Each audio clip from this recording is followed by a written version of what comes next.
3 idées reçues que vous avez entendues 1000 fois sur l'hypnose et qu'après cette vidéo, vous allez entendre encore 1000 fois. Mais cette fois-ci, vous aurez avec vous les vraies informations. Première idée reçue. Il y a des personnes en hypnose qui sont réceptives et d'autres qui ne le sont pas.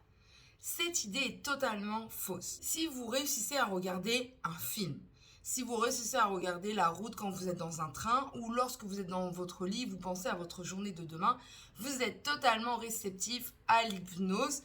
Donc la plupart du gens le sont totalement. C'est juste qu'il faut avoir la bonne technique. Et ce que parfois les gens veulent dire, c'est qu'il va y avoir des gens qui vont adorer l'hypnose et d'autres qui vont un petit peu moins accrocher. Mais encore une fois, ça va dépendre du thérapeute.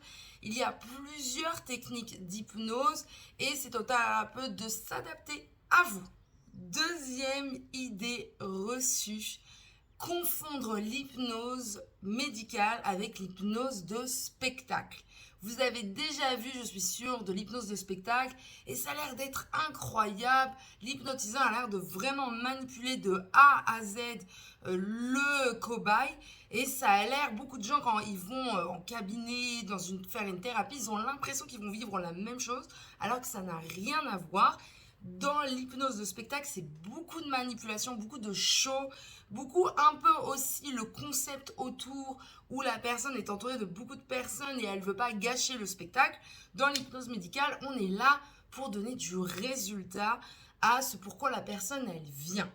Troisième idée reçue, vous avez peur d'être manipulé, de perdre totalement tout contrôle avec l'hypnose. Je vous rassure, ça ne se passe pas comme ça du tout.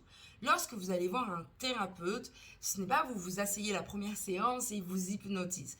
Vous lui expliquez votre problématique et vous lui expliquez ce que consciemment vous avez envie de changer, mais ce que inconsciemment vous n'arrivez pas.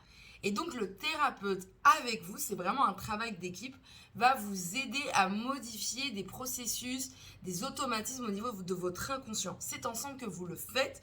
Vous pouvez être détendu, lâcher prise, mais vous gardez une grande partie du contrôle, ce qui est très différent de l'hypnose de spectacle. Donc tout va bien, je vous rassure. Encore une fois, allez voir un thérapeute spécialisé dans l'hypnose où vous allez vous sentir en confiance, c'est ce qu'il y a de plus important et surtout qu'il va essayer de voir avec vous ce qui vous convient et ce qui ne vous convient pas.